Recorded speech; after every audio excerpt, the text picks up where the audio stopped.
क्या आपको पता है रामायण 2026 मूवी अगले 7 जन्मों तक याद रखी जाएगी। इसके पीछे 7 ही बड़े रीजंस होने वाले हैं एंड आई पर्सनली फील जो लास्ट रीजन है ना वही इस मूवी को बहुत बड़ा ब्लॉकबस्टर बनाने में मदद करेगा। एंड मैं ऑल टाइम ब्लॉकबस्टर की बात कर रहा हूँ वर्ल्ड सिनेमा लेवल पर। तो लास्ट तक इस वीडियो को जरूर देखना एंड अगर पसंद आ जाए तो बस एक लाइक का बटन टैप कर देना।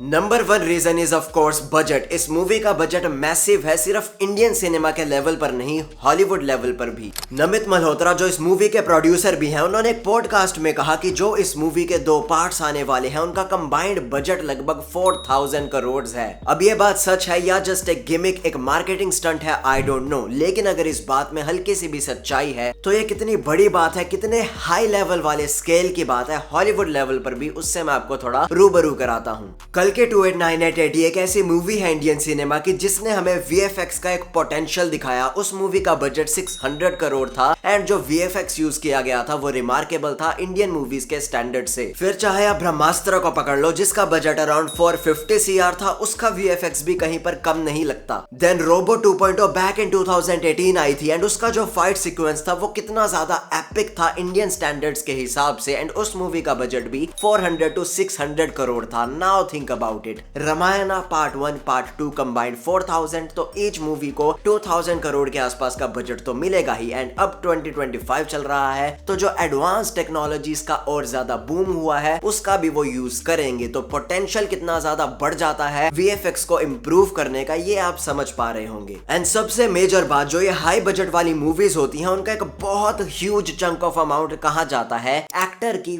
फीस पर। आदि पुरुष मूवी का बजट 600 to 700 करोड़ था एंड प्रभास की फीस 100 करोड़ के ऊपर थी, लेकिन रामायणा के केस में ऐसा नहीं होने वाला। फीस का फैक्टर बहुत ही कम है इन दोनों पार्ट्स में। रणबीर कपूर अराउंड दोनों पार्ट्स का मिलाकर 150 करोड़ लेंगे, जो अब 4000 करोड़ जैसे मैमथ बजट के अकॉर्डिंग देखने जाओ तो बहुत ही नेग्लिजिबल लगता है। तो अगर ये 4000 करोड़ वाली बात में हल्की सी भी सच्चाई है तो इस मूवी को एपिक बनने से लिटरली कोई नहीं रोक सकता।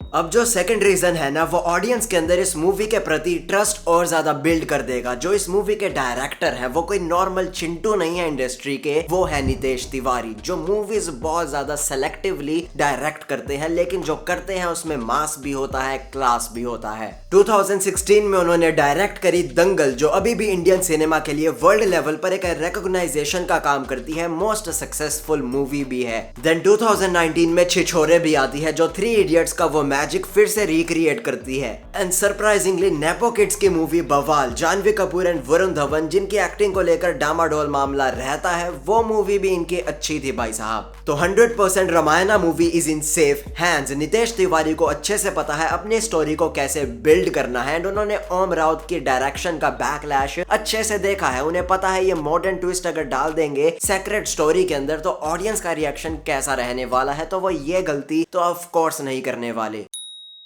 Now third reason is of course the casting choices। Ranbir Kapoor real life में कैसे हैं मुझे नहीं पता, लेकिन वो एज एन एक्टर कैसे हैं, माइंड ब्लोइंग। बट हाँ, रणबीर कपूर ने किसी काम कैरेक्टर का रोल प्ले किया हो ये मुझे ज्यादा याद नहीं आता। उनसे हम रेजोनेट करते हैं, एक मस्तीखोर कैरेक्टर, एग्रेशन भी वो जबरदस्त दिखाते हैं, लेकिन राम जी का रोल वो कैसे पोर्ट्रे कर पाएंगे आई एम क्यूरियस, बट वो कर पाएंगे इतना मुझे बिलीव है क्योंकि उनका एक्टिंग पोटेंशियल लिटरली रिमार्केबल है। रणबीर कपूर के अलावा भी जो कास्टिंग है इस मूवी की, उनको आप इमेजिन कर देखो एज दैट कैरेक्टर, आपको वो पोटेंशियल दिखेगा। साई पल्लवी है सीता माँ, Ravi Dubey as a Lakshman ji, Sunny Deol as Hanuman ji, then of course Yash as a Ravan, जिनको देखने के लिए मैं सबसे ज्यादा एक्साइटेड हूँ एंड आई फील वो बहुत ज्यादा ब्रिलियंटली पुल ऑफ करेंगे रावण के कैरेक्टर को। मेन कास्ट के अलावा भी जो कास्ट है इस मूवी की, वहां पर भी आपको बड़े बड़े नाम एंड आई होप बड़े बड़े दर्शन भी देखने को मिल जाएं।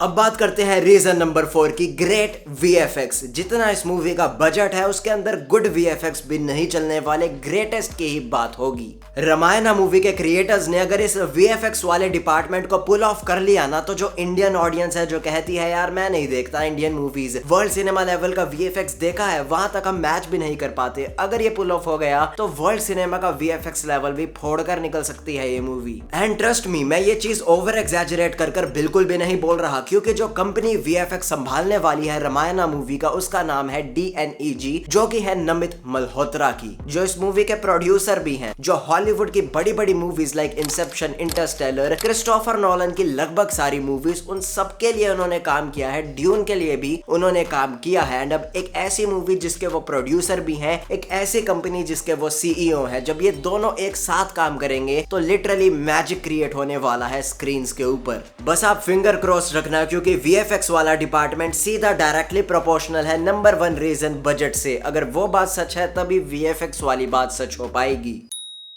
फिफ्थ रीजन एक ऐसा रीजन है यार जिसकी वजह से ये जो अनाउंसमेंट आई ना, उसके सबसे ज्यादा हाइप इसी रीजन की वजह से हुई है आई फील, वो है इसका ग्रेट म्यूजिक। AR रहमान ने हाथ मिलाया है हांस जिमर के साथ एंड ये कितना ज्यादा एपिक है। अनाउंसमेंट वाली वीडियो ईयरफोन्स लगाकर जस्ट सुन लो, आपको वो मैजिक समझ आ जाएगा। हांस जिमर कितना बड़ा नाम है मूवी इंडस्ट्री के अंदर, आप उनकी मूवीज की लिस्ट सुनो जिसमें उन्होंने म्यूजिक दिया है। रिसेंटली आई F1 मूवी, या फिर आइकॉनिक्स को पकड़ लो लाइक इंटरस्टेलर एंड इंसेप्शन, फिर आप द डार्क नाइट को कैसे भूलोगे।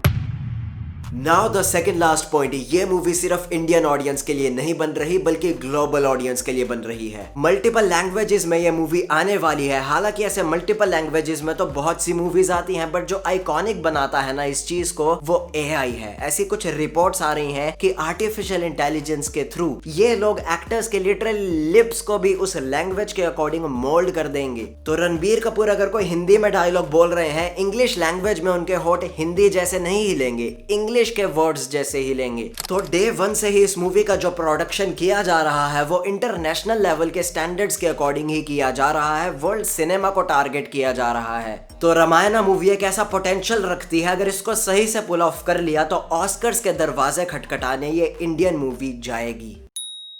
Now the final point, and I feel personally ये जो फाइनल पॉइंट है ना, ये इस मूवी की रीच को हैवीली इंपैक्ट करेगा, वो है इस मूवी की रिलीज डेट। रामायणा जैसी एपिक मूवी को अगर दिवाली वाला ब्लॉकबस्टर वीक मिल जाए तो इससे बढ़िया कुछ हो ही नहीं सकता। लिटरली ऑडियंस के इमोशंस पीक पर होंगे रामायणा को लेकर, हमारी हिस्ट्री को लेकर, एंड अगर वो मैजिक इस मूवी ने क्रिएट कर दिया तो I am literally telling you on camera, जो सुनामी आएगी ना, जो लोग मुंह बोले इस मूवी की तारीफ करेंगे, वो नेक्स्ट लेवल होगी। वो रीच इंडिया में नहीं रहेगी, सब कॉन्टिनेंट में नहीं रहेगी, वो इतना ज्यादा वाइडली एंड ऑर्गेनिकली फैलेगी ना वर्ल्ड लेवल पर कि आप देखकर ही हैरान हो जाओगे। एक बात तो आप मेरी मानोगे कि हम इंडियंस वर्ल्ड के कोने कोने में रहते हैं, दिवाली को कितना धूमधाम से सेलिब्रेट करते हैं। तो ये मूवी जब दिवाली पर आएगी एंड अगर अच्छी हुई तो लोग कितना ज्यादा इसको सेलिब्रेट करेंगे हर एक कोने में, वो आप इमेजिन कर देखो। तो ये थे मेरे 7 रीजंस, 7 पॉइंट्स। अगर आपके पास कोई 8th रीजन, 8th पॉइंट है, कमेंट सेक्शन में जरूर बताकर जाना। मीनवाइल टैप हियर, अगर क्रिश वर्सेस शक्तिमान में से चूज करना चाहते हो इंडिया का बेस्ट सुपर हीरो कौन सा है, अलविदा।